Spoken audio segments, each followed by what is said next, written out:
Hi guys, welcome back to my channel Banerjee Mantra. तो बात करते हैं कि सरिता जेठू दरअसल लाइव आई थी, यानी कि सरिता जेठू लाइव आई थी और लाइव आके उन्होंने इस जो प्रेजेंट कंट्रोवर्सी है इस पर बहुत सारी बातें की है। सबसे पहले आपको बता दें, उन्होंने कहा है कि अगर कोई ये कह रहा है कि मेरा यूज़ किया था, वो जो पायल पहनाने वाली बात हुई थी, तो उस पर उन्होंने कहा था कि कौन किसका यूज़ करा है ये सबको दिख रहा है, पता चल रहा है। तो दूसरी बात यह है कि देखिए, हमने भी इस पर देखा था, तो पायल पहनाने पे अगर उसमें वीडियो बनी थी और डली थी तो इनके घर से भी वो वीडियो डली थी, यानी कि भाई भाभी ने भी वो वीडियो डाली थी, वहाँ उस समय के शॉर्ट्स डाले थे। तो यूज़ करने की बात यहीं पे खारिज हो जाती है। देखिए, हम लोग सपोर्ट करते हैं, बिल्कुल करते हैं, सेकंड मैरिज से भी बहुत खुश है, लेकिन कुछ चीज़ें जो उन्होंने क्लियर की हैं वो चीज़ हम आपके साथ रख रहे हैं। दूसरी चीज़ ये है कि आप लोग ये समझ लीजिए कि उस समय भी जब सरिता जेठू का जो फॉलोअर्स है या सब्सक्राइबर्स बेस है वो कहीं ज़्यादा, इन सबसे ज़्यादा था, चाहे जगत भैया हो चाहे जो भी हो, उन सबसे तो वो क्या ही यूज़ कर रही होंगी। लेकिन उस समय उनकी प्रेगनेंसी थी, उन्होंने ये भी बात क्लियर की कि प्रेगनेंसी का भी उस समय मजाक बनाया गया था। अब क्या मजाक बनाया था उस समय, क्या ये टॉपिक हुआ था, देखिए ये तो मुझे याद नहीं है, बट मैंने शायद देखा भी नहीं है, तो इस चीज़ पे तो हम कुछ कह नहीं सकते। किसी की भी प्रेगनेंसी पे अब क्या ही बोले, मजाक नहीं बनाना चाहिए।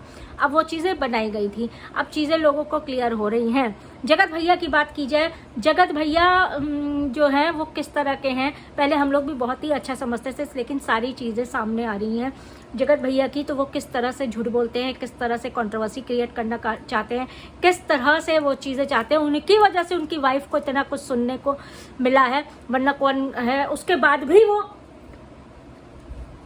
इस चीज़ पे कोई वो नहीं किए हैं, रिएक्ट नहीं किए हैं, वरना कौन ऐसा पति होगा जिसकी बीवी को कोई कुछ इतनी बातें सुना दे और वो चुपचाप बैठ जाए। तो बात जी, ये चीज़ भी हजम नहीं हो रही है। काफ़ी चीज़ें जगत भैया के सामने आई हैं। एक तो हर जगह पहुंच जाते हैं मुँह उठा के, अरे किसी की अगर बेबी शावर है उसमें इनका क्या काम, लेकिन वहाँ पहुँच जाएंगे। मनीषा जाए चाहे ना जाए, ये पहुँच जाएंगे। इतनी बुरी आदत है कि हर जगह जाके बहन झिम झिम झिम करके डांस करना, नाचना, रील बनाना, जैसे लगता है इसी कांड से जा रहे हैं। अच्छा, फिर सचिन भैया, जगत भैया की तो ये भी एक रील वायरल हुई थी, जो कि पता नहीं, हमें आपसे बार बार हमने कहा था कि जैसे लग रहा है कि वो रील ही इन लोग ने मैनिफेस्ट कर ली है। 2-4 ऐसी मुलाकातें होंगी सारे ज़माने में बातें होंगी, वही हो रहा है, सारे ज़माने में बातें हुई। इस चीज़ पे भी किसका ज़्यादा दोष है, देखिए इस पे हम क्या कह सकते हैं, लेकिन दूसरी वीडियो पे आपको क्लियर हो जाएगा। उसके बाद जो है सरिता जेठू जी ने और भी बहुत चीज़ें क्लियर की हैं।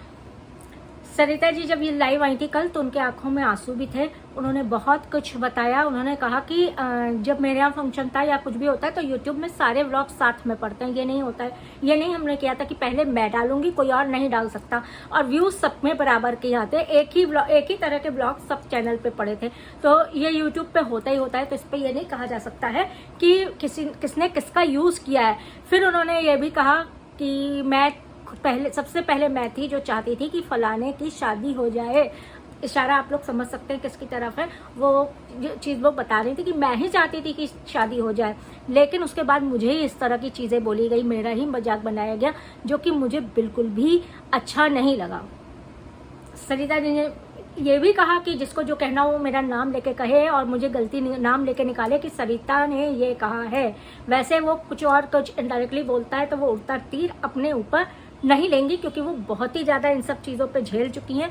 अब वो इन सब पे नहीं कच करेंगी जब तक उनका नाम नहीं लिया जाएगा। सबसे बड़ी बात है कि उन्होंने ये चीज़ कही है कि अगर आप यूट्यूब पे हैं, सारे लोग एक साथ का व्लॉग डालते हैं, तो कोई भी किसी का इस्तेमाल यूज़ नहीं करता है। और फिर एक बात कहना भी सच है, क्या कोई छोटा बच्चा था जिसका यूज़ कर लिया गया और किसी ने यूज़ किया तो आपने अपना यूज़ होने क्यों दिया। तो ये चीज़ें भी सामने आई हैं, और ये चीज़ें जब सामने आई हैं तो भी सोचने पर मजबूर किया गया है कि मतलब आंखों पे किस तरह की चीज़ें आ रही हैं, सामने आ रही हैं, तो वो चीज़ हम लोग को बहुत ही आश्चर्य पे ले जा रही हैं। फिलहाल देखिए ये सब चीज़ें कब क्लियर होती हैं, क्योंकि ये जो छिड़ चुकी हुई है जंग की तरह। अभी बीच में बहुतों में जंग, आपस में बहुत ज़्यादा जंग छिड़ा। आप लोग जो देख रहे हैं ब्लॉगर्स का, यही क्या बताएं, रोना धोना और लड़ाई झगड़ा चल ही रहा है। चलता ही रहता है, इनके इस तरह के कंटेंट आते ही रहते हैं।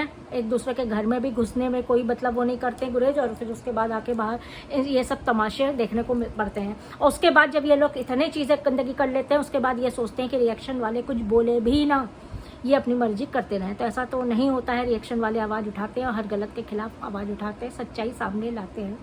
फिलहाल मिलते हैं आपसे नेक्स्ट वीडियो पे। तब तक के लिए आप लोग को लग रहा होगा कितने दिन से नहीं आई है वीडियोस, नहीं आई है रिएक्शन वीडियोस, नहीं आई है, तो बता दे। एज अ बंगाली दुर्गा पूजा हम लोग का सबसे बड़ा त्यौहार है। तो पहले तो नवरात्रों में जो छोटी मोटी चीज़ें रह भी गई थी खरीदारी की, वही सब दौड़ भाग था। फिर दुर्गा पूजा पंडालों में बिजी रहे, सुबह से लेकर दिन में वापस आए, फिर शाम को आरती में गए, रात में 2-2 बजे तक सारे पंडाल घूमना आप समझ सकते हैं। बहुत ज़्यादा व्यस्तता थी। अब आज से थोड़ा बहुत फ्री हुए तो हमने बैक टू वर्क अपने काम पर वापस आ गए। तो प्लीज़ सपोर्ट करिएगा। मिलते हैं आपसे। लाइक कर दीजिएगा, सब्सक्राइब नहीं किया तो सब्सक्राइब कर दीजिएगा। नेक्स्ट वीडियो का वेट जरूर करिएगा। Do comment.